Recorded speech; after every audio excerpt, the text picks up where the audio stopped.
보여드리겠습니다. 일단 우리가 하는 지금 갯골 프로그램은 환경교육 프로그램이라고 볼 수가 있어요. 환경교육 프로그램. 그럼 이 생태교육 프로그램이라도 하기도 하고 자연교육 프로그램이라도 하는데 이런 것들은 다 합쳐서 이 모든 거를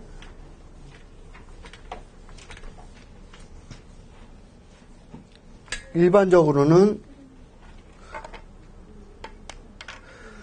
환경에 대한 교육이다. 환경에 대한 교육이다. 그래서 환경교육이라고 하는데 이 안에는 지금 자연교육, 그 다음에 생태교육,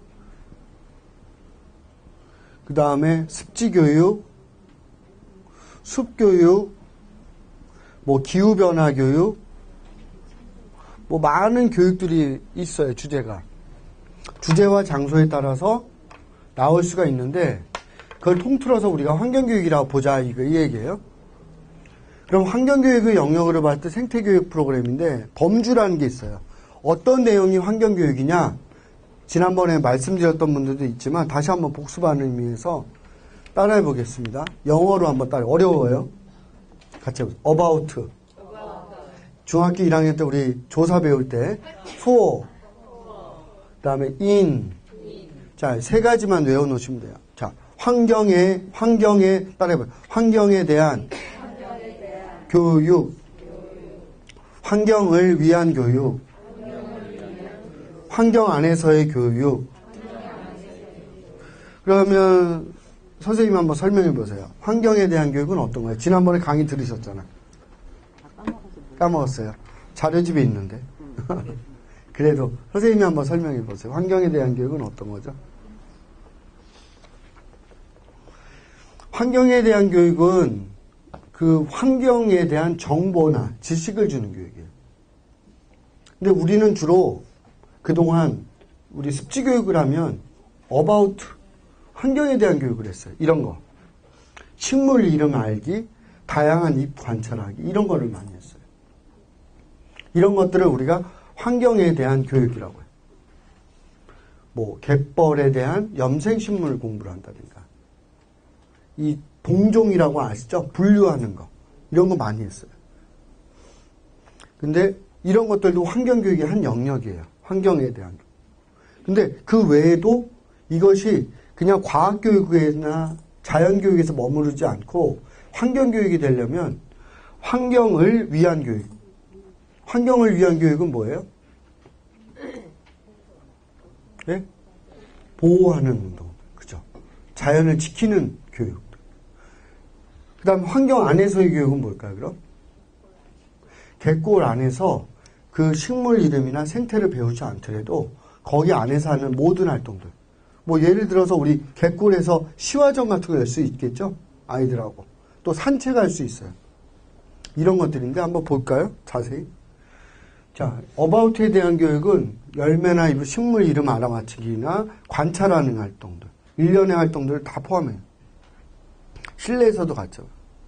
자, 이런 거는 요거는 지금 제가 여기 레이저가 잘 안 나오는데 요 책은 제가 쓴 책이거든요.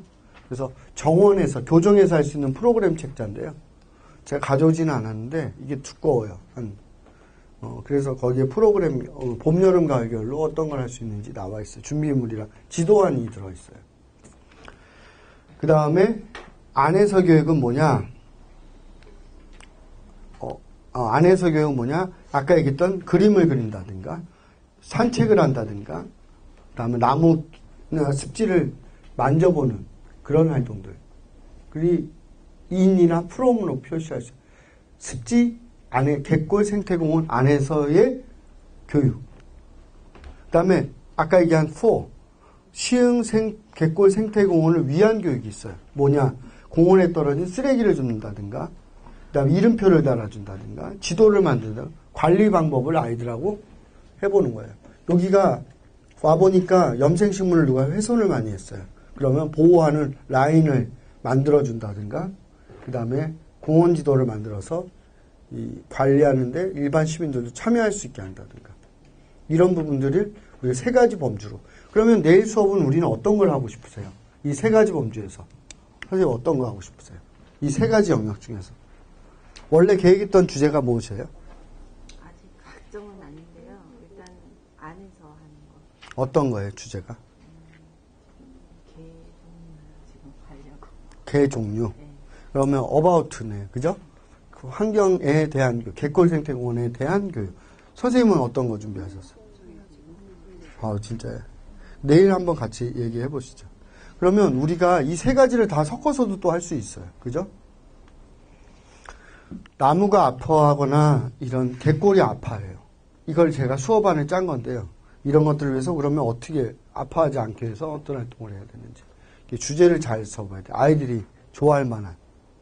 동기유발. 그렇죠? 그러면 내일 할 텐데 내용적 측면이나 이건 내일도 다시 한번 또 할게요. 어떤 방법으로 할 거냐. 그 다음에 어떤 일시에 할 거냐. 대상에 할 거냐. 장소에 할 거냐. 어떤 시간이 걸리냐. 목표는 뭐냐. 준비물은 뭐냐. 시간은 얼마나 걸릴 거냐. 학습 내용은 뭐냐. 자료는 어떤 걸 쓸 거냐. 이런 거를 내일은 다 준비해 오는 게 아니라 재료만 가져와서 모여서 한번 짜보는 거예요. 그래서 친구, 동료분들의 의견도 들어보고 저의 의견도 들어보고 또 옆에 있는 자료도 좀 빌려서 좀 쓰고 그러면 내일 다음 주에 시연할 때 깜짝 놀랄 거예요. 그분이 왜 이렇게 잘했지? 미리 잠깐만 연습을 해서 회의를 많이 해야 되는데 그냥 역할 분담만 막 하는 경우가 많아요. 급해서. 야, 네가 해. 젊으니까. 나는 내일 맛있는 김밥 싸올게. 그것도 중요하지만 같이 내일은 토론을 하면서 한번 정리를 2시간 드릴 테니까, 같이 한번 재료를 그 대신 많이 들고 와야 돼. 여태까지 받았던 뭐 도감이라든가 책자나 시흥시에서 받았던 자료들, 이런 자료도 가져와도 되고, 다른 갯벌공원 갔을 때 무안이나 이런 데 가보셨어요? 그런 데도 왜 센터가 있잖아요. 거기서 프로그램 하는데 그런 데서도 좀 가져오고. 그다음에 뭐 발표 내일 다 안 하겠지만 이렇게 들어가겠습니다. 이거는 내일 제가 시연하는 거 할 거고요. 이런 걸 할래요. 우리가 비지터 센터 아직 없잖아요. 그죠? 안내자 조그만 무슨 이런 소금 창고 같은 그런 게 있죠? 인포메이션 센터. 건물만 있죠. 그래서 우리가 어떻게 이런 거를 만들어야 되냐. 이 거점이 중요해요. 그죠? 우리도 가게를 내려면 가게가 있어야지 물건을 팔 거 아니에요. 그죠? 그 가게가 중요해. 예, 음식점으로 얘기하면. 그 다음에 음식을 만들 사람이 필요해. 그 다음에 음식을 어떤 음식으로 할지 재료가 중요해. 그죠? 우리가 오늘 뭐 드실 거예요, 점심에? 빨리 결정하세요, 지금. 갈비탕? 아니, 비빔밥? 좋아, 비빔밥으로 하자. 여자분이니까. 배고파도 좀 품위 있게 비빔밥으로 해서 비빔밥을 하면 비빔밥에 들어간 채소, 그죠? 그 다음 밥, 쌀, 그 다음에 식기도 있어야 될 거고, 뭐 밑반찬도 있어야 돼. 그런 것에 대한 이야기, 재료에 대한 주제. 그 다음에 어떤 주방장을 쓸 거냐. 여기에 있는, 그러면 이 주방장은 횟집에서 데리고 오면 안 되겠네. 그죠? 비빔밥을 하니까. 비빔밥을 잘 할 수 있는 사람 뽑아야죠. 우리도 보면 일식집 있고 중식집 있고 한식집 있잖아요. 우리는 어떤 지도자예요? 습지? 지도자니까 습지를 잘하는. 숲을 잘하는 사람이 여기 와서 하면 안 되겠죠? 뭐 참나무 열매 가지고 수업하고 이러면 돼요? 갑자기 갯골생태공원에서? 안 되잖아요. 그죠? 이 습지를 사랑하는 분들이 와야 돼요. 그래서 그런 곳에서 제일 중요한 건 첫 번째가 뭐냐? 제 생각에는 그동안 쭉 조사를 해보니까 집이 있어야 돼. 길거리에서 비빔밥을 만들 수는 없잖아요. 그죠? 일단 집을 만들어 놓고 거기서 사람도 뽑고 프로그램도 만들어야지. 시흥 갯골공원에 가서 내가 혼자서 열심히 한다고 되는 게 아니잖아요. 그죠? 그 다음에 재료를 살려면 돈이 있어야 되잖아요. 그죠? 사람을 쓰려면 돈도 마련해야 돼. 그런 것들을 다 마련해야 되는데 옛날에는 지금까지도 그런데 다 뭐 그런 거가 뭐가 돈이 들어가 이런 식으로 생각하는 시장님이 있어요. 그러면 안 되겠죠. 그죠? 여기에 대해서 정확한 예산도 되고 교재비나 교육비도 다 드릴 수 있도록 해야 되는데 하고 그 다음에 왜 민간하고 관이 협력을 해야 되나? 그럼 비지터 센터의 가치와 역할을 뭐냐? 이런 게 이제 비지터. 자, 비지터 센터는 이렇게 불러요. 따라해 보세요. 자, 시작.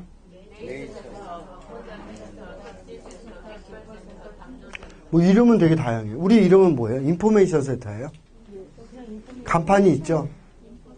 인포센터라고 돼 있죠. 자료만 가져갈 수 있죠. 그죠? 팜플렛, 리플렛. 밖에만 있고 아는 거 없어요. 그래서 이런 것들이 어떤 정보를 주는 곳이기도 하지만 교육을 하는 곳이기도 하고 그다음에 전시를 하는 공간이기도 하고 되게 다양한 기능이 있어요. 제가 이런 거를 너무너무 관심이 많아서 지금 일본에서도 웬만한 센터를 다 가봤어요. 아마 제가 보여드리면 깜짝 놀랄 정도로 많이 가봤어요. 그래서 많은 사람들이 인터뷰를 해봤어요. 했더니 인터뷰도 하고 봤더니 이런 내용들이 있어요. 일단은 비지터 센터의 정의는 이거예요. 동식물 역사에 관한 공원 이용자가 쉽게 이해가도록 해설 활동 또는 실물 표본, 모형, 사진, 도표를 이용한 전시 등을 이용한 시설. 그 다음에 주 목적은 뭐냐? 따라해보세요. 자연 해설. 그 다음에 보급 개발, 정보 제공. 예. 그래서 자연 해설을 하는 것이고, 정보를 아까 좀 인포메이션 센터. 그죠? 그 다음에 보급 개발이는 뭐냐? 이 갯골을 지키자라는 이야기를 하려고 만든 거 아니겠어요? 그죠? 그런 이야기를 한 세 가지 목적이 있는 거예요. 그럼 비지터 센터 기능을 더 자세히 보면 이런 기능이 있어요. 우리는 너무 지금 유치원 수준이라서 그런데 대학생 수준으로 빨리 끌어야 돼요. 그러니까 시에서 너무 그러니까 공부를 안 하다 보니까 이게 그냥 안내자 한 명만 앉혀놓으면 되는 줄 아는데 이런 거를 제가 이제 우리 시흥시장님 앞에서 좀 발표를 할 기회가 있으면 했으면 좋겠는데 하나 안내 기능, 해설 기능, 휴식 피난소 비가 많이 오면 피난 기능도 있는 거거든요. 또 물이 넘치거나 그다음 관리 운영 기능, 습지를 관리를 해줘야 돼요. 갯골 생태. 그다음에 조사 연구, 어떤 생물이 오는지. 우리는 단순히 교육을 하는 것만 지금까지 생각했잖아요. 그것만 아니에요. 되게 많은 기능이 있어. 이 인포센터에. 이런 기능을 하게 만들어야 돼요. 그래서 지역별 이런 방문자 센터가 이렇게 우리나라에도 다 들었었어요. 우리 시흥에는 없지만.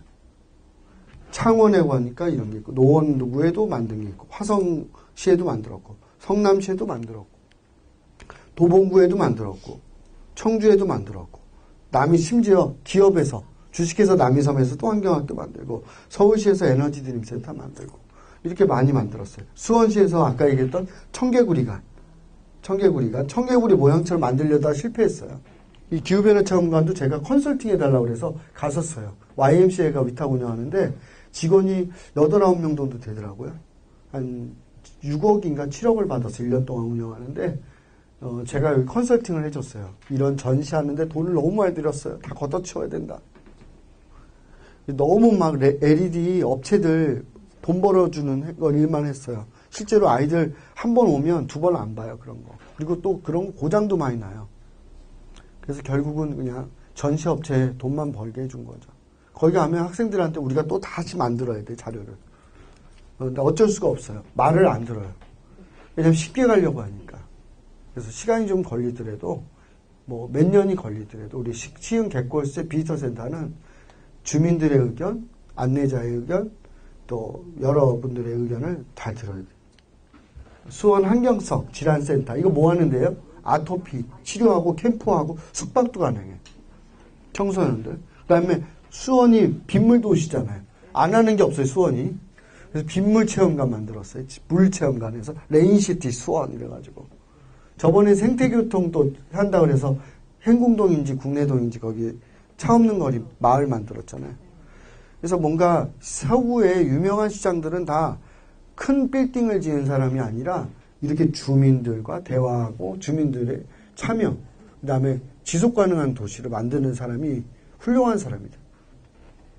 그래서 시흥시도 큰 아파트를 짓는 거나 다리를 놓는 데 열중할 게 아니라 이런 아이들의 미래를 위해서 투자를 할 수 있는 이런 걸 해야 되는데 아직도 개발 압력이 높으니까 그러니까 유럽이나 미국, 일본만 가도 아파트를 사거나 집을 산다라는 생각을 잘 못하는데 이제 뭐냐면 우리는 최고의 성공이 집을 사는 거잖아요. 큰 차와. 그죠? 삶일, 이렇게 자아 실현이. 그죠? 큰 아파트를 가져야지 또 이렇게 좀 뭔가 내가 성공한 거. 그러니까. 근데 제가 이게 보니까 정말 자아 실현이라는 건 좀 다른 방법으로 또 해봤으면 좋겠다 싶어요. 그래서 어떤 이런 것들을 시흥시에서 더 많이 할 수 있게 좀 얘기해. 인천에도 이런 걸 만들었어요. 인천이 되게 후지잖아요. 그죠? 근데도 이렇게 했어요. 그래서 건물이 중요한 게 아니라 어떻게 프로세스를 가져가느냐가 제일 중요하다. 그러니까 선생님들한테 좀 희망을 주기 위해서 이 얘기를 하는 거예요. 왜냐하면 선생님들이 지금 자연교육, 생태교육 강사를 하는데 이런 부분들도 관심을 좀 가졌으면 좋겠어요. 제가 한 15년 정도 이 일에 계속 매진하는 거는 이런 거를 만들어 놓아서 새로운 직업군이 많이 생겼어요. 관여를 제가 많이. 판교생태학습원 아까 보셨잖아요. 요거 있잖아요. 우리나라 제일 큰 시설 아니에요? 요거 제가 환경유센터 할 때 위탁 저희가 계약해서 저희가 운영하고 전에 제가 소장일 때 20 몇 명이 이렇게 보니까 계약직까지 해서 근무를 하면 새로운 일자리를 창출할 수가 있고 우리 시민들이 하다 보니 NGO가 운영하다 보니까 굉장히 뭔가 다양한 프로그램들 그리고 와서 회의도 할 수 있고 네, 하여튼 그런 시설들이 필요하지 않을까 했습니다. 그래서 하고 일본의 비슷한 센터는 한 4가지, 3가지로 볼까요? 따라해보세요. 야생동물보호센터, 물새습시센터, 야생조수보호센터, 세계유산센터. 제가 이번에 7월 30일 날 가는 섬은 여기에요. 세계유산센터. 멀죠? 아주 끝에 있어요. 여기 대마도. 그죠? 그래서 이렇게. 제가 여기 있는 시설은 거의 다 가봤어요.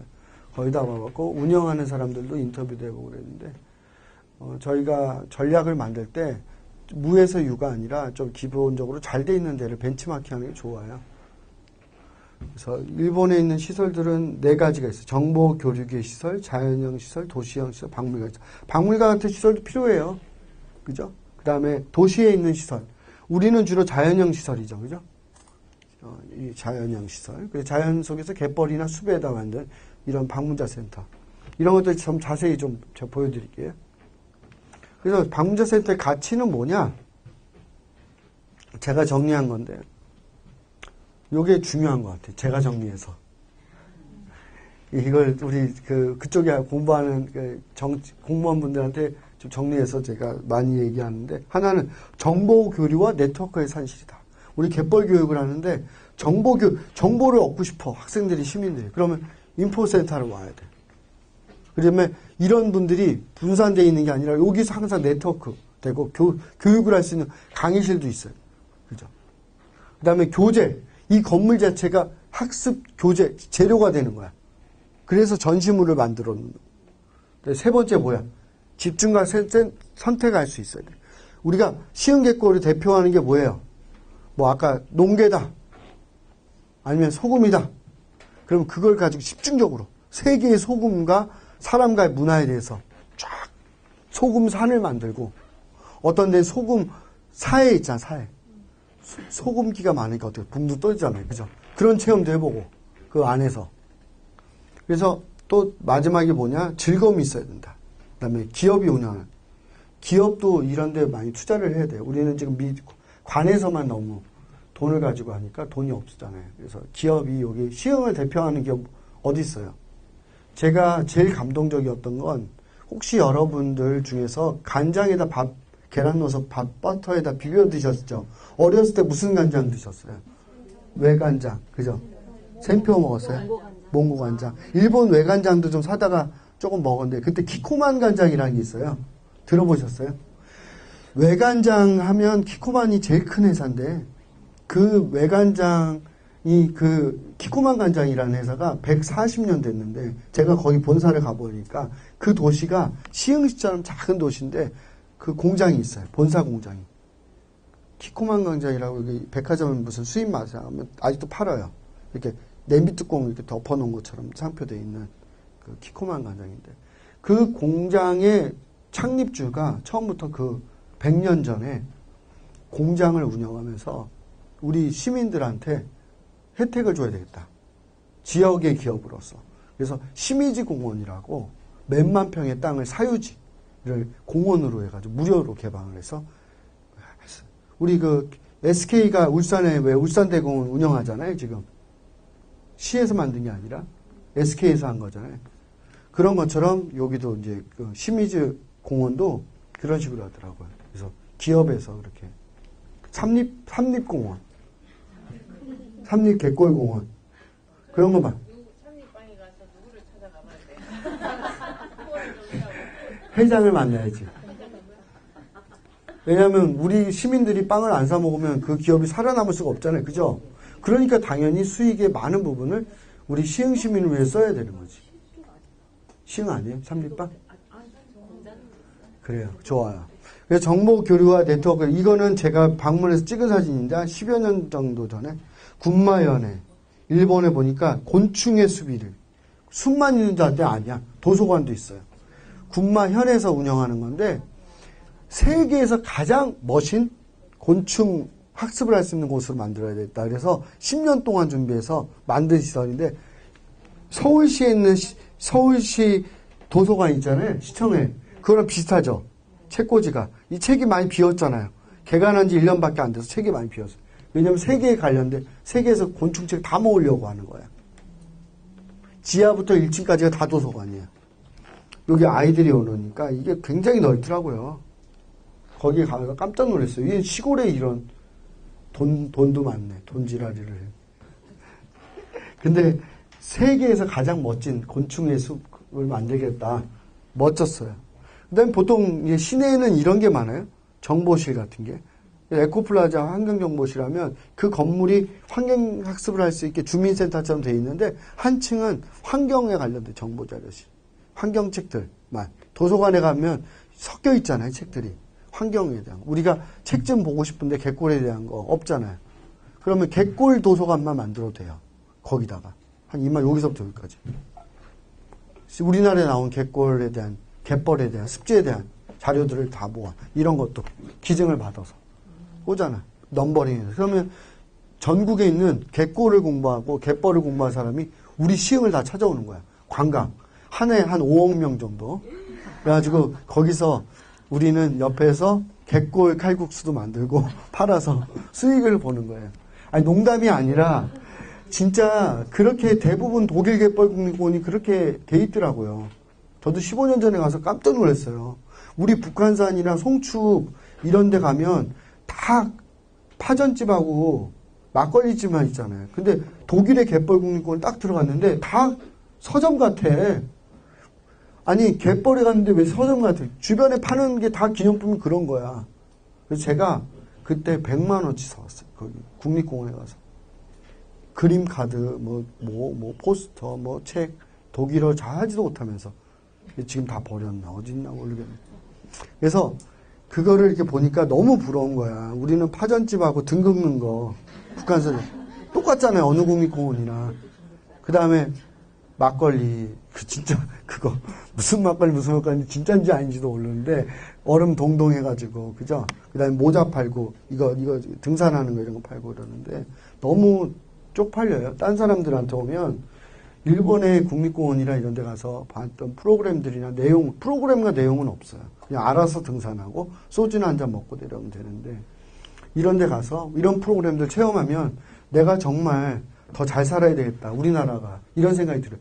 똑같이 삼시세끼를 먹는데 삶이 너무 다른 거예요. 그래서 제가 더 공부를 우리가 해야 된다. 우리 시흥시가 발전하려면 시흥 갯골공원이 잘 돼야 되는 거예요. 그죠? 우리 시흥시에 오면 보여줄 게 뭐 있어요? 솔직히. 그냥 문화재라도 특별히 천연기념물 국보 이런 거 별로 없잖아요. 있어요? 오이도의 역사, 오이도의 덕구로 지정돼서 하고 있어요. 하고 있어요. 그러니까 오이도, 그럼 소래산, 그죠? 그 다음에 시흥 갯골공원이 최고로 외국인이 봤을 때는 제일 좋은 관광 자원이라고 생각했잖아요. 그럼 시흥 갯골공원 딱 들어갔을 때 큰 입구가 있는 게 아니라 정말 그 주변에서 뭔가 갯골 문화를 느낄 수 있는 뭔가 있어야 된다. 도쿄에 있는 시내에 있는 지구환경 플라자는요, 이런 정보지 같은 걸 이렇게 붙일 수 있는 벽이 있어요. 누구나 이렇게 와서 유인물 돌리면 그럼 내가 여기 가서 왜 네트워크라고 그러냐면 내가 만약에 이런 아까 자연빙고 강습을 듣고 싶어. 그럼 여기 가면 자료가 그 달의 교육이 행사가 무료도 있고 유료도 쫙 있어요. 내가 가져가는 거야. 이런 걸 배우려는 사람들은. 나는 그런 데 가서 여기서 내가 아르바이트 좀 시켜달라고 그랬어요. 1년 동안. 근데 안 시켜주더라고. 일을 잘 못하게 생겼는지. 그래서 자주 찾아갔어요. 이 시부야라는 동네, 일본에 시부야에 있어요. 되게 좋은 동네에 있어요. 근데 거기 가면 되게 넓어요.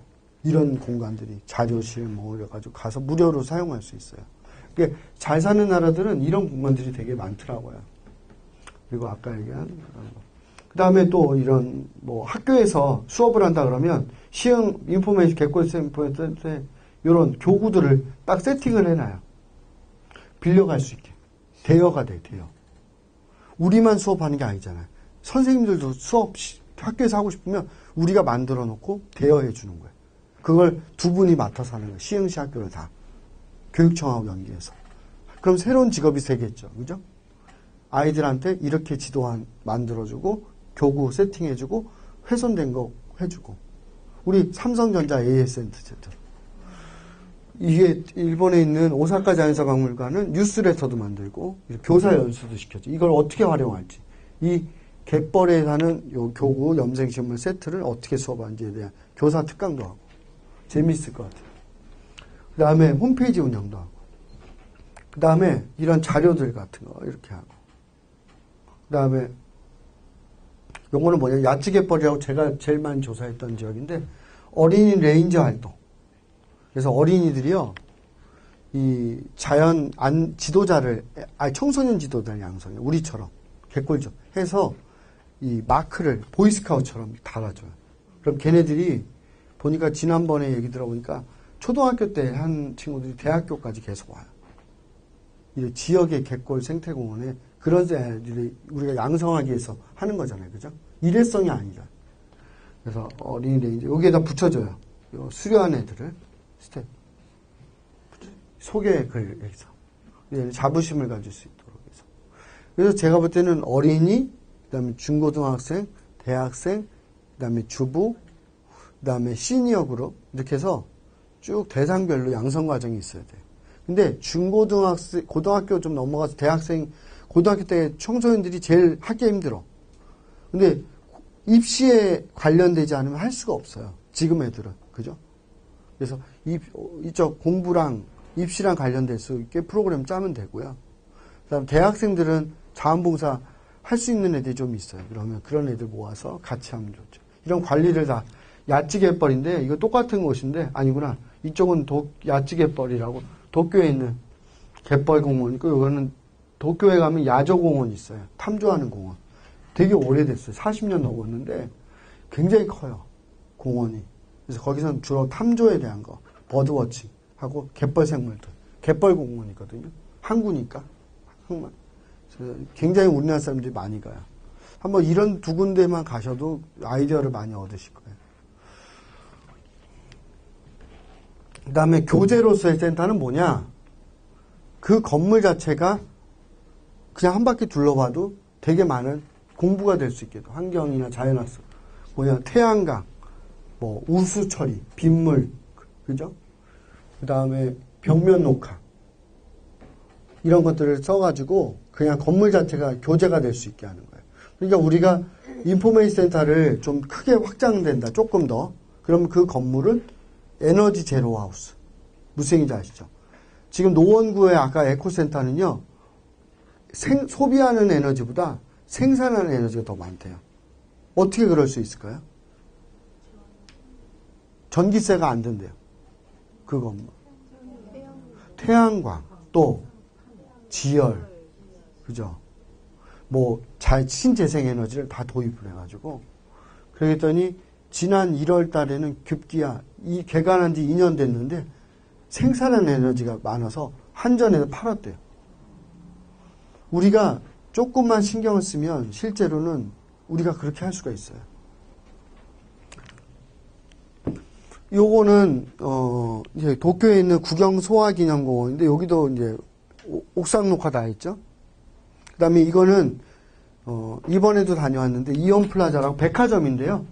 백화점 전체가 신재생에너지로 에너지를 절감시키는 걸 우리나라 백화점도 한 몇수십 배 많이 노력을 해서 모든 걸 다 태양광 전지랑 신재생에너지랑 중수도 설치랑 빗물 정화 모으는 장치랑 이 건물이 물건을 사러 왔는데 실제로 환경학습을 할 수 있게 프로그램이 되어 있고 이 백화점 안에 한 10평인가 20평 정도는 따로 교육관이 있어요. 이게 전시해 놓고 그 자료 가져갈 수 있게. 그래서 요거 상업시설에도 이제 이런 걸 도입을 하고 있어요. 여러분들도 우리 그 삼립방이나 우리 백화점 혹시 시흥에 있으면 이런 걸 한번 해보면 좋겠다. 우리 왜 관청은 바꾸기 쉽지만 제일 에너지를 많이 쓰는 건 기업이잖아요. 사실은 우리가 개인적으로 주택에 쓰는 에너지도 많지만 사실 산업에서 쓰는 에너지가 제일 많거든요. 거기서 절감을 해야 돼요. 상업시설에서. 우리는 전기 함부로 집에서 막 절전장치 하는데 상업시설도 가보면 문 열어놓고 에어컨 틀고, 그죠? 막 네온 사인, 막 LED. 그게 더 그래도 돈이라도 벌면 그게 낫다고 생각하는 거죠. 그죠?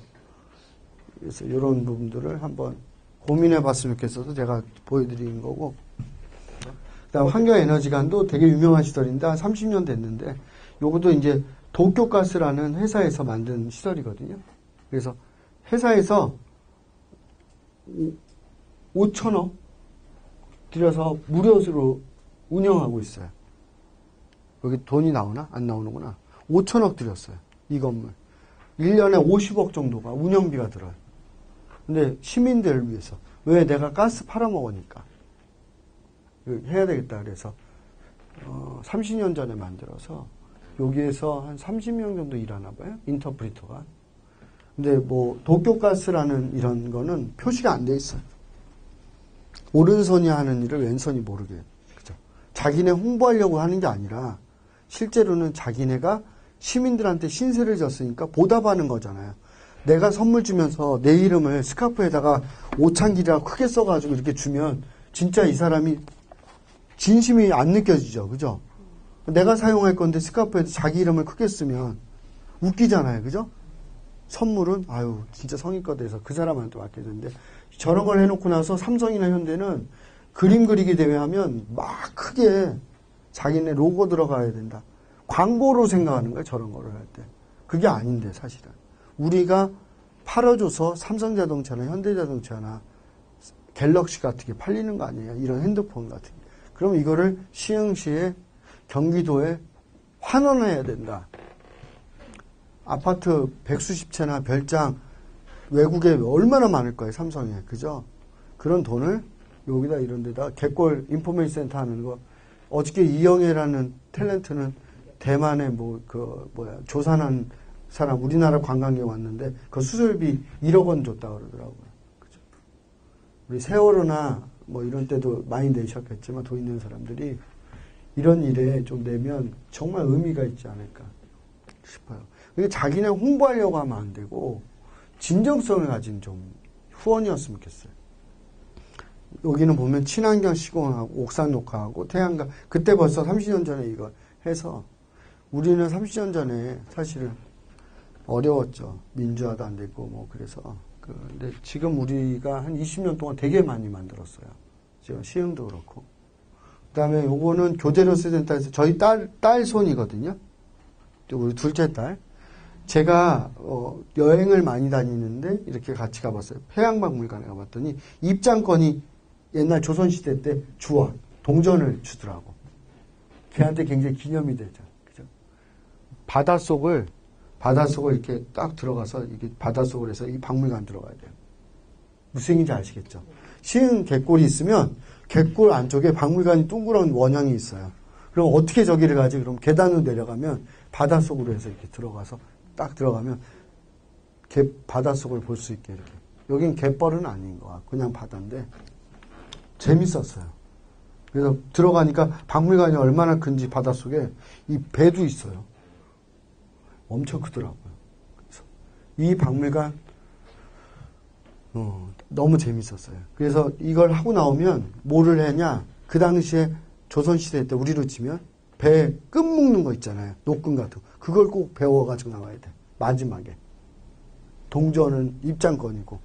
얼마나 그 어떤 딱, 그죠? 주제가 확실하잖아요. 그죠? 거기다가 뭐 야생화 사진 걸고 뭐 또 똑같이 뭐 그러면 식상하잖아요. 우리 큰딸인데요. 지금은 고3인데 그때 초등학교 때인가 자연사박물관 우리 작은 딸이에요. 개구리의 눈으로 본 눈높이 맞춘 개구리집. 이거 호주에 제가 국립공원 우리 딸들하고 신청해서 국립공원 투어가를 갔어요. 일주일 동안. 호주에. 근데 되게 재밌어요. 그래서 신청을 했어요. 일본 사람들이 운영하는 프로그램인데 호주에서 이렇게 가봤는데 이렇게 아이들 눈높이에 맞춰서 그 시설에서 교재로서 이렇게 센터를 하는 게 좋지 않을까 싶어서. 그래서 이거는 그 아사히야마 동물원이라고 그래서 영화로도 나왔는데요. 이 동물원이 시골에 있어요. 홋카이도에. 근데 폐쇄 위기, 그러니까 폐간 위기에 있었어요. 폐원 동물원이니까. 왜 그랬을까요? 너무 노후됐는데 계속 그걸 유지하다 보니까 힘들었어요. 동물들 사육하는데 먹이값도 안 나와. 방문객이 없어서. 근데 우리나라 창경원이라고 옛날에 있었어요. 그 지금은 과천대공으로 옮겼잖아요. 창경원은 도쿄에 있는 우에노 동물원이라는 동물원을 그대로 동물을 가져다가 만든 동물원이래요. 우에노 동물원도 100년이 넘는 동물원인데 그 동물원보다 방문객이 더 많아졌어요. 이 동물원이. 3년 동안에도 어렵고. 이 시골에 있는 홋카이도. 우리로 치면 전라남도 무안 같은데. 어떻게 그랬을까요? 바로 이거예요. 행동전시라는 걸 처음으로 일본에서 들어왔어요. 동물원에서. 행동전시가 뭐냐? 옛날에는 우리에다 가져놓고 그냥 멀리서 봤잖아요. 우리 과천이나 창경원에 가면. 그게 아니라 그 동물의 특성을 움직이는 걸 가지고 전시를 했어요. 그러니까 만약에 원숭이다 그러면 요즘에는 많이 들어왔어요. 원숭이는 막 올라타서 기어서 이렇게 막 하잖아요. 그거를 통로를 걸쳐서 막 이동할 수 있게 해준다든가. 그 다음에 이 물범 같은 경우는 바다표범 같은 경우는 이게 수조가 위에 있는데 수조 안에 있는 것밖에 이렇게 쳐다봤잖아요.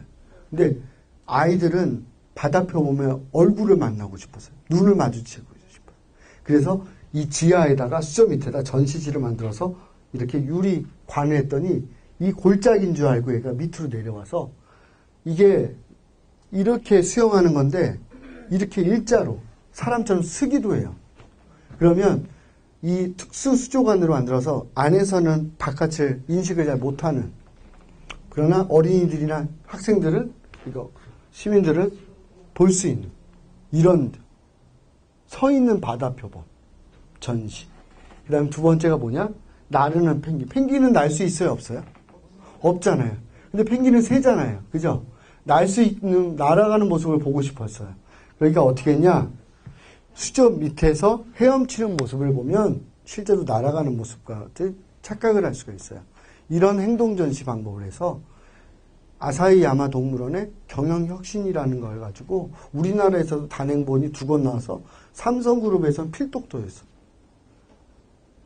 어려운 상황 속에서 창의적인 여러 가지 도전, 헌신을 통해서 세계적인 동물원으로 탈바꿈해서 결국은 3년 동안 변화를 해서 우에노 동물원이라는 우리로 치면 과천에 있는 동물원보다도 더 많은 관람객들이 오게 됐어요.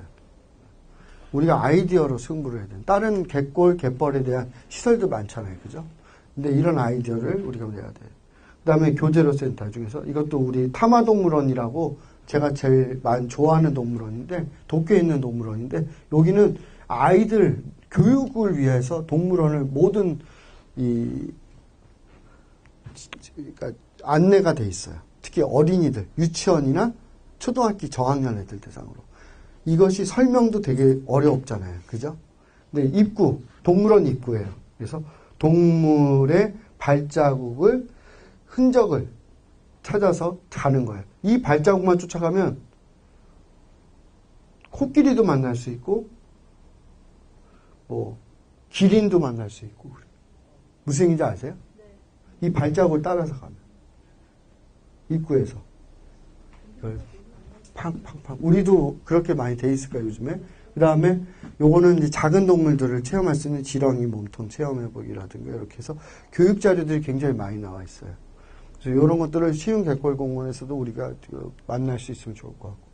요건 신주쿠 교회에서 벚꽃, 아까 집중과 선택하는 센터가 돼야 된다고 그랬죠. 그래서 집중을 할 수 있게 하나를, 일본은 벚나무를 제일 좋아하죠, 일본 사람들이. 그래서 벚나무와 관련된 벚꽃만 가지고 3개의 벚꽃을 전시를 해놨어요. 자료들을. 벚꽃박물관이. 일반적으로 이런 자연 관련된 숲에 대한 박물관들, 이런 센터들은 많잖아요. 그죠? 그리고 또 하나, 농협에서, 일본 농협이 JA거든요. 그래서 하는 게 밥박물관이에요. 예, 캐릭터 보이시죠? 밥군. 이 별칭이 밥군이에요. 얘를 캐릭터에서 친근하게, 밥과 쌀과 논을 아이들한테 친근하게, 밥이 뭐 중요하다 이런 것보다 친근하게 만들기 위해서, 여기 안 나오네? 사진 더 있는데, 그래서 주먹밥 만들어 보기 체험이라든가, 이 밥과 관련된 아이스크림 만들기, 쌀로. 그 다음에 레스토랑도 되게 예쁜 레스토랑이 있어요. 그 레스토랑은 다 쌀로만 만드는 재료. 기본 쌀로 만든 디저트, 쌀로 만든 주 메뉴, 돈가스, 스테이크를 해도 쌀로 할 수 있게. 그 다음에 밥, 정식 팔고. 근데 되게 예쁘게 해놨어요. 그래서 요즘 아이들은 밥을, 우리도 그렇지만 밥 먹는 소비량이 점점 줄어들잖아요. 그죠? 근데 밥을 좋아하게 만들었어요. 그리고 기념품으로 이 밥군의 캐릭터, 열쇠고리랑 책받침, 뭐 이런 기념품을 다 사갈 수 있어요. 농협에서 굉장히 아이들 눈높이에 만든 농업박물관을 만들고 싶었는데 아이디어가 성공했어요. 전철역 앞에다. 조그맣게 만들었어요. 근데 전철을 많이 타는 곳이었어요. 너무 많은 사람들이 와서 보고 가더라고요. 저도 여기를 3번 갔는데 아주 재밌었어요. 그 다음에 가시연꽃을 가지고 만든, 우리 아까 얘기했죠. 그 다음에 이건 진짜 가볼 만해요. 신지호 자연관이라고 기수역, 갯벌과 강이 만나는 그 지역에다 자연관을 만들었는데 거기 짱뚱어, 망둥어 아시죠? 망둥어를 캐릭터로 했어요. 얘가 돌아다니면 설명을 해줘요. 안내들 손도 잡아주고 기념사진. 얘가 완전 히트 상품이에요. 이 망둥어잖아요. 마스코트. 이름은 고비우스라고 하더라고요. 그게 무슨 그리스어래나 뭐래나 고비우스가 망둥어로 그러더라고요. 하여튼 그래서 이렇게 라틴어인가. 그 다음에 따오기. 여기도 제가 가본 곳이에요. 따오기를 우리 창녕 우포늪에서 지금 복원을 하는데 일본에서 사도섬이라는 데서 하고 있어요. 여기를 가면 그 니가타항이라는 데 있어요. 예전에 혹시 북송되는 만경봉호라고 북한에 들어가는 제일교포들이 배 타는 데인데 그 니가타항에 사도섬이라는 앞에 섬이 있거든요. 그 섬에 딱 들어갈 때 입구가 우리 영종도에서 옛날에 월미도에서 영종도 들어갈 때 배 타고 들어갔을 때 그 큰 배 있잖아요. 그것처럼 그 배 전체가 다 따오기에 관련됐대요. 그 섬은 뭐든지 다 따오기. 따오기 쌀, 따오기 티셔츠, 따오기 술, 따오기 만날 수 있어요. 따오기를 잡아서 피를 뽑아서 하면 되겠어요? 천연기념물인데? 어떻게 하겠어요? 따오기가 사는 논, 습제 살잖아요. 거기서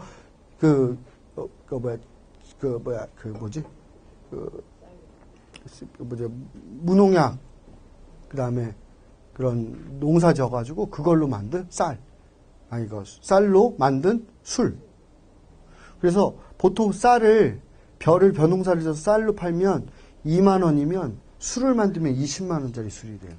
그래서 일본 사람들 청주를 많이 먹으니까 우리는 별로 안 먹잖아요. 요즘에 이제 막걸리를 우리 막걸리 너무 싸. 그죠? 이 막걸리 얼마예요? 1,000원 정도면 되죠? 여기 보통 일본 술 사케 한 병 사려면 2만 원 정도 돼요. 비싸요. 이번에도 제가 사오려다가 딱 보니까 웬만한 건 3만 원 정도 줘야 돼. 우리나라 돈으로. 한 병에. 근데 이렇게 해서 또 사 먹는 거죠. 여기 보면 술도 많고 뭐 이렇게. 이렇게 뭐 여러 가지 제품들. 이런 생태관광을 한번 갔다 오시면 우리 마을이 아마 시장님하고 여기 높으신 분들은 되게 여러 차례 갔는데 가서 사진 그냥 맛있는 거 드시고 돌아오세요.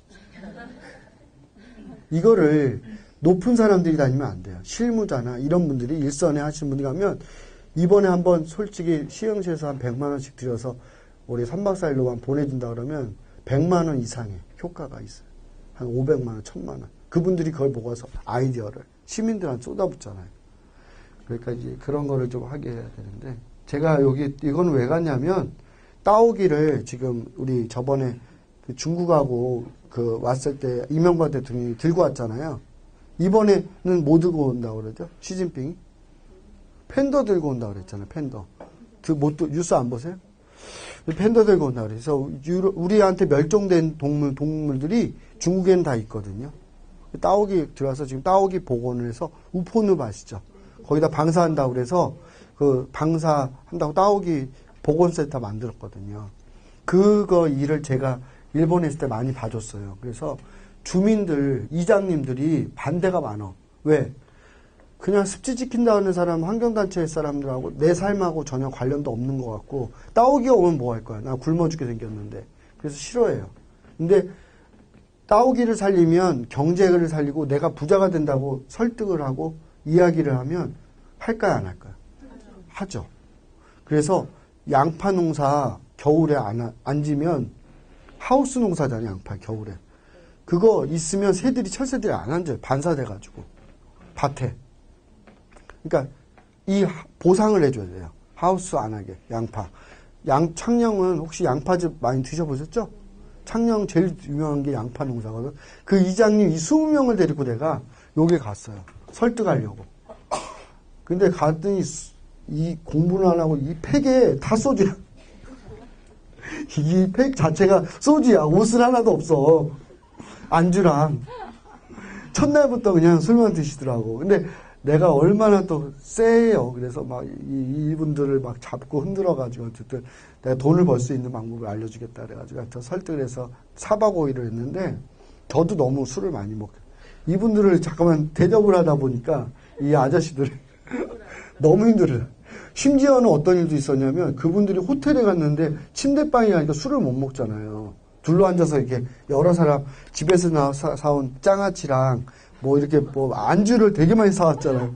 펼쳐놔야 되는데 이게 펼칠 수가 없는 거예요. 그러니까 엘리베이터 앞이 제일 넓어. 내가 어디서 웅성웅성해서 방에서 나가보니까 엘리베이터 앞에 신문지 깔아놓고 술을 드시는 거야. 10명이. 근데 몰라요.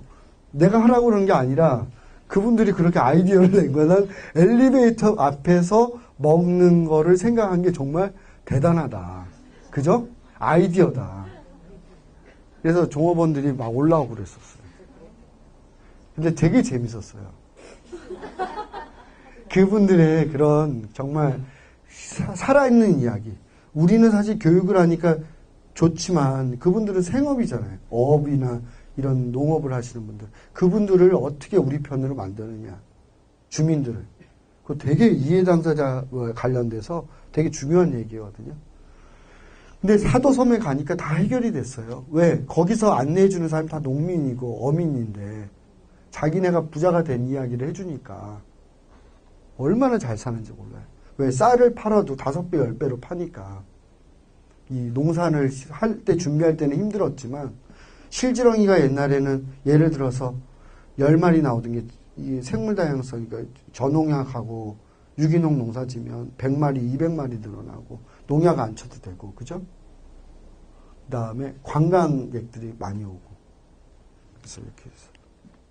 이건 황새마을이에요. 이 황새마을도 여러 차례 제가 갔었고, 지난 가을에도 가고 봄에도 안 갔었나 내가? 봄에도 안 갔나? 하여튼 되게 자주 갔었는데 이 마을 자체가 제일 성공한 마을이에요. 토요가시 오사카 옆에 있는데요. 여기는 진짜 관광객들이 많이 와요. 그 황새를 보려고. 황새 여기 보이시죠? 황새가 마을에 날아다니잖아요. 그래서 요거는 이제 기념품. 그래서 기념품 이렇게 센터에 가면 주로 이렇게 기념품 가게들이 있어요. 그래서 기념품을 사가면 이런 데는 그 키타큐슈에 있는 21세기 숲이라는 데인데 이 벌목 간벌한 거 나무로 여기서 자연안내들이 만드는 거예요. 그러면 뭐 재료비는 공짜잖아요. 그러면 500엔, 300엔 이렇게 해서 이 수익 사업 할 수 있게 하고 사진 찍은 사진으로 해서 엽서 만들게 하고 이런 센터들이 너무 많아요, 동네에. 우리는 아직 시작 단계인데 이런 센터들이 있고 이런 거 여기 나왔네. 밥군의 그 캐릭터 인형, 노트, 밥 모양이 밥공기 있잖아요. 거기에 밥이 수북하게 생긴 거를 강아지랑 애들 좋아하는 캐릭터랑 연결해서 이렇게 해서 여기에도 보이시죠? 이런 거 기념품 열쇠고리로 판매해요.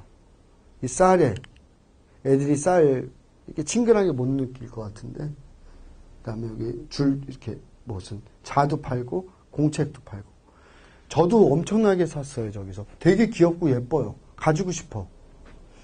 우리가 집에 공책이 없어서 사는 게 아니라 이런 데 오면 기념품으로 하나씩 사가고 싶잖아요. 그죠? 우리 농계 공책 만들어서 자연안내 끝나고 나서 하나씩 나눠주면 좋을 것 같아요. 이 공책에다가 농계도 하나 그리고 칠개도 그려서 이렇게 표지 만들고 페이지 넘기면 한 줄씩 정보가 들어가 있는 거예요. 공부하면서 쉬운 갯벌에 대한 이야기들을. 그러니까 제 생각에는 아이디어 싸움이에요. 그죠? 아이디어 싸움이에요. 똑같은 일을 해도 아이들이 좋아할 만큼. 그 다음에 이제 두 번째 이야기에 조금 한 30분 조금 넘으면 끝날 것 같으니까 좀 질문 받고 그리고 좀 일찍 끝내도록 하겠습니다. 민간 파트너십을 통한 생태공원의 운영. 그래서 요 야찌 갯벌인데 요거는 우리나라 시흥 갯벌하고 거의 비슷한 갯벌인데 거기서 하는 민간 파트너십 어떻게 하는지 어떤 교육을 하는지 한번 보여드리려고 했는데 보세요. 도쿄만이 이렇게 있거든요. 도쿄만. 이거 진짜 안 켜져. 불량이에요. 이렇게 가까이 가면 보이네. 여기가 야찌 갯벌이거든요. 여기 남은 99%가 매립이 됐어요. 여기 마지막 남아있는 야찌 갯벌. 이렇게. 요게 마지막 주변은 다 매립이 되고요. 요 부분만 40헥타르만 남았어요. 동경만에 유일하게. 와, 매립을 해도 이렇게 많이 했을까? 그죠? 그렇지만 여기를 남아서 주민들이 50년 넘게 보존 운동을 했어요. 이걸 40헥타르를 지키려고. 우리 그러니까 시흥 갯벌은 그냥 그 사람들을 봤을 때는 운동장이죠. 이건 공책이야, 공책. 우리는 운동장이고. 그런데 그걸 가지고 그렇게 끈질기게 싸우더라고. 거기서 대장 역할을 하는 분 7, 80대들이 젊은 사람들부터 해서 이렇게 많은 도요물대사가 찾아오는 곳인데, 인식의 변화에 예전에는 70년대까지는 문화, 어업, 공동체라는 것으로 이 습지를 만났어요. 여기 영어가 써져서 죄송한데. 그 다음에 이거를 개발하려는 세력들, 60, 70년대를 넘어서 습지는 개발할 것이다. 이렇게 했어요. 근데 89년 이후부터는 어떤 게 있냐. 신문화, 신공동체. 이 갯벌을 통해서 새로운 공동체와 새로운 문화를 만들려는 이런 사람들이 생겼어요. 일본에서도. 그래서 이거를 가지고 새로운 문화를 만들고 새로운 공동체가 만들어지는 게 바로 이런 습지 교육의 결과들이에요. 야찌에서도 일본에서도 그렇고 북미 쪽에서도 그렇고 캐나다, 유럽도 그렇고 자연은 항상 개발의 대상이 됐어요. 근대화가 되면서. 근데 이런 것들을 우리가 찾아보자. 자, 이게 아주 중요한 얘기인데요. 자, 보세요. 우리 시흥 시민은 어떤 사람들이 있을까요? 4가지 분류를 할 수 있어요. 자연과 환경에 아주 무가지. 지나가다가 시흥에 있는 전철 어디가 있어요? 제일 유명한 큰 역이? 정왕역에 가서 시흥 갯골공원에 가봤냐 안 가봤냐 스티커 붙이게 하면 안 가본 사람이 더 많아요. 그죠? 거기에 농계가 있다는 건 더더군다나 모르겠죠? 전혀 무관심한 사람이 있어요. 한 번 정도 참여한 사람이 있어요. 어떤 날 우리 집 일요일 날 꼬마가 쉬는 날 그 등산에 못 이겨서 아니면 학교 숙제야. 그래서 갔어. 근데 세 번째는 어떤 사람이냐? 선생님들 같이 자연을 배우고 싶어요. 아까 배우고 싶으시. 이런 사람들 여기 교육까지 오는 거예요. 근데 마지막 단계는 뭐냐? 지키고 싶어. 이런 시흥 시민은 이런 사람들이 제일 많고 여기 선생님들 같이 이런 분들은 적어요. 이런 것들을 우리가 다 생각하면서 전략을 세워야 된다는 거예요. 시흥 갯벌도 갯골. 자연과 환경에 대한 인식이 다르고 규모가 다른 거예요. 대부분의 사람들은 시흥 갯골에 개발이 되든 매립이 되든 별로 관심이 없어요. 나는 그냥 흥미가 있어서 온 사람도 있어요. 여기 지금 세 사람. 그냥 얼떨결에 친구 따라서 조금 졸려. 저 사람 너무 심각해서. 어떤 사람은 이건 배워야 돼서 이렇게 온 거예요. 어떤 사람은 이제 환경운동가 수준이야. 자료만 보면 막 사. 그리고 막 무슨 일이 있다 그러면 제일 먼저 쫓아와. 자기 차비 들여서. 이런 사람은 거의 얼마 없어요. 그러니까 이런 것들을 우리가 인식하고 프로그램을 개발해야 되는 거예요. 자, 이런 사람들한테 너무 어려운 얘기하면 안 돼요. 그죠? 자기가 높은 수준에 이런 사람들에 대한 대상별 프로그램 개발을. 자, 야찌 갯벌은 람사르 습지가 되는데 40헥타르밖에 안 넘었기 때문에 람사르 협약 당사국 사무기구에서 야찌 갯벌을 람사르 습지로 지정을 해줬는데 제가 갔던 행사는 아니고요. 저는 10주년 행사에 갔어요. 람사르 습지가 된지. 근데 그때 보니까 시민들이 다 와서 있는 거예요.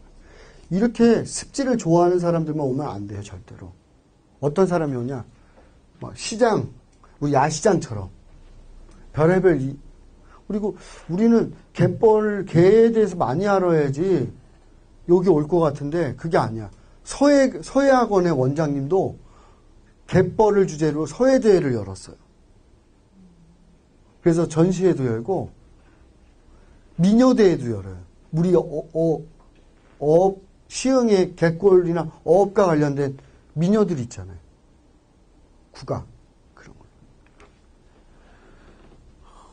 야치 갯벌의 날은 6월 첫째 주인데요. 토요일 주말에 하는데 15,000명이 그 센터에 온대요. 우리 인포센터에 한 번에 15,000명 오면 안 되겠죠? 그죠? 그날 제가 가서 보니까 청소년들이 시장님하고 대담하는 코너도 있고 별의별 놈의 행사가 다 있어요.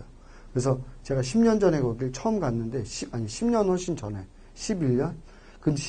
하여튼 그 정도인데 시장하고 청소년하고 대담하고 그러는 걸 해서 일본도 우리랑 민주주의가 아주 이렇게 발전한 나라라 보기 어려운데 그래도 그런 행사들이 많더라고요. 거기에서 하는 프로그램들이 뭐냐? 짧은 프로그램. 방문자들 왔을 때 잠깐 해설해주는 쇼트 프로그램 있어요. 여러 선생님들이 오면 하시는. 그 다음에 자연을 배우는 이런 실천들. 아까 환경을 위한, 갯벌 공원을 위한 이런 말뚝 박는 거.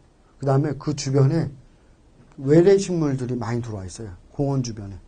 그거 제거하는 운동들. 그 다음에 쓰레기 같은 거 수거하는 운동. 이런 것도요.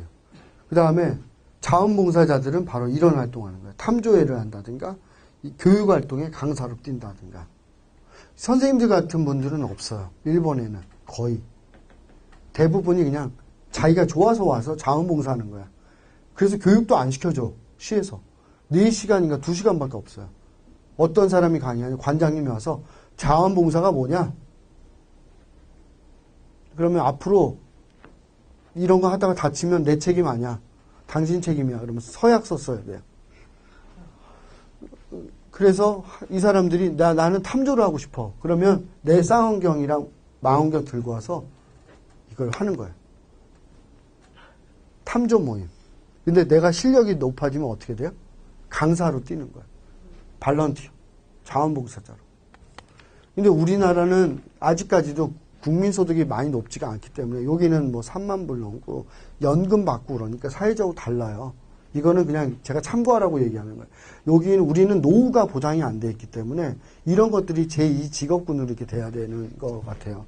근데 여기는 먹고 살 수 있는 사람들이 오는 거예요. 자원봉사니까. 근데 우리는 지금 대부분이 십몇 년 동안 다 자원봉사자를 양성한다고 그랬는데 강사로 빠졌어요. 실제로 무료로 와서 그냥 일해주는 사람은 공원에 거의 없어요. 청소년들이 와서 복사나 청소해주는 애들인데 그거 봉사 점수 받으려고 하는 거예요. 걔가 그걸 좋아서 하는 게 아니라. 좋아서 하는 애들도 있지만 대부분 우리가 그만큼 열악하다는 거예요. 그래서 우리나라에 맞게 제가 해야 된다. 그래서 강사는 예산을 들여서 어차피 우리가 또 교육을 받을 수 있게 해주고 해야 돼요. 근데 여기는 70대, 60대 시니어 그룹들이요. 되게 좋은 쌍안경, 망원경 들고 다녀요. 왜? 퇴직하고 나서 할 일이 없잖아요. 그리고 애들이 크면 50대 넘어가면 자아 성취를 하고 싶어요. 애들이 어느 정도 크면. 그래서 오는 거예요. 그래서 이런 활동도 해요. 이렇게. 녹조류 제거 활동하는 거. 그래서 이런 다양한 활동을 해요. 아까 얘기하는 것랑 연관해서 이 발런티어들인데요. 이건 주니어 청소년들 건데 제가 이게 지금 안 가르쳐져가지고 제가 잠깐만 다가가게 되는데 즐겁게 처음에는 그다음 흥미가 깊게 실천하는 3단계로 주니어 그룹이 있어요. 주니어 자원봉사자들. 처음에 오는 애들은 그냥 즐기는 거예요. 그 다음에 두 번째는 흥미를 높일 수 있는. 세 번째는 뭐냐? 실천하는. 그래서 지금 볼란티어 자원봉 요 센터에 청소년들 되는 애들이 140명 있어요. 자원봉사자가. 그래서 와서 자기네가 이런 활동을 선택해서 하는 거예요. 야찌개발센터 한번 꼭 가보세요. 재밌어요. 그래서 노장청이 참가하는 여러 가지 활동들. 이렇게 초등학교부터 노장청이 다 참여하는 자원봉사 프로그램들을 코디네이터 하는 사람이 그 센터에서 지금 일하는 직원들이에요. 그런 직원들은 선생님들처럼 강사를 하다가 상근 직원으로 뽑히는 경우에 우리가 길동생태공원이나 고양생태공원 하면 그 스텝으로 남아 계시는 분들 있잖아요. 그 직업으로. 그런 분들이 그런 거를 하는 거죠. 그래서 주니어 레인저는 이렇게 이런 활동들을 교육적으로 여러 가지 일들을 한다라는 거고요. 좀 빨리 보겠습니다. 요거는 아까 얘기했던 키라라마 센터 자원봉사 활동인데 여기서 잠깐 자원봉사 활동이라기보다도 교육활동이라 보시면 될 것 같아요. 야마구치현에 있는 요 키라라마 자연관찰공원은 이렇게 매립된 지역에 인공습지를 만들어서 바다 쪽하고 이쪽에 인공습지를 같이 교육하는 곳인데 이렇게 돼 있어요. 방문객센터 이렇게 돼 있고 담수지가 있고 갯벌, 염습지가 있고요. 그래서 이 매립된 공간에서 자연을 복원시키려고 하는 곳이에요. 이렇게 돼 있어요. 갈대 모임이라는 자원봉사 그룹이 있는데 여기는 자기가 좋아서 이런 공부를 하기 시작해서 모임을 만들었어요. 그래서 자기네가 다 이렇게 만들었어요. 모임도. 일반 대응팀, 단기 프로 이걸 관장님하고 이야기를 해요. 나는 이렇게 우리 조직을 만들었으니까 관장님이 작은 공간을 하나 빌려줘라. 그런데 여기에 특별히 예산이 안 들어가니까 시설 관장님이나 이런 분들은 싫어할 이유가 하나도 없죠. 왜? 와서 해설을 해주고 청소도 해주고 뭐 이러니까. 그래서 이런 것들을 하는 거예요. 연회비가 1,000엔이네요. 우리나라 돈 한 10,000원 정도. 돈 들 게 별로 없어요. 그죠? 재료비 정도는 그래도 거기서 공원에서 해주니까. 그래서 방문각, 근데 대부분의 일본에 있는 네이처 센터들은 방문자 센터 다 이래요. 100%는 아니겠지만 대부분 자원봉사자 그룹이 있어서 이렇게 되고 2002년에 만들어서 28명, 입문 강좌 실시해서 8명, 마지막까지 해서 140명 체계로. 우리랑 똑같죠. 우리는 2기가 지금 돼 있는 거죠. 근데 이분들이 이제 앞으로 어떻게 모임의 성격을 갖느냐가 중요하겠죠. 그래서 하는 활동들은 이래요. 우리랑 거의 똑같아요. 일반 관광객들이나 방문객들 안내해 주는 거. 그 다음에 단기 프로그램. 여기 뭐 만들기 체험이라든가 뭐 이런 거. 교육할 때 재료 만든다든가 이런 것들. 그 다음에 기간지도 만들어줘요. 그 센터에. 기간지도 편집해서 소식지 만들어서 이렇게 하고 있어요. 그 다음에 청소활동, 보건활동 하는 거. 이런 것들 같이 하고 있고. 이거 시골이고 아주 야마구치현이 아주 시골이에요. 시골인데 여기 노인분들이나 주부들이 그다음에 교육활동 하는 거. 이런 식으로 이렇게 해서 두 야찌 갯벌하고 제가 야마구치 현에 있는 그 키라나마 센터, 갯벌 센터 얘기했는데 우리 습지 쪽이라서 아마 선생님들이 보시면은 우리랑 좀 많은 차이가 격차가 있어요. 문화적인 차이도 있고 여러 가지 시스템의 차이가 있어서 좀 이해가 안 되는 부분도 있는데 우리가 앞으로 20년 뒤에는 이렇게 다 되거든요. 왜냐하면 지금 1990년대 초반에는 우리가 이렇게 교육을 받고 안내를 받으리라고 생각을 전혀 못했어요. 근데 불과 20년 만에 시흥갯벌공원은 환경학습의 가장 정점에 서 있는 공간이고 우리는 시흥갯벌을 안내하는 지금 양성 과정을 졌는데 20년대에 꿈도 못 꿨던 일인데 일본은 이미 이런 사람들이 몇 수십만 명이 활동을 하고 전국에서 이런 운영을 하기도 하고 단체를 아까 호로스 자연학교처럼 아예 이런 것 정도는 안 돼. 성이 안 차. 우리는 아까 호로스 자연학교가 더 맞는 것 같아. 그죠? 이걸 전문적으로 좀 더 적극적으로 해보고 싶어.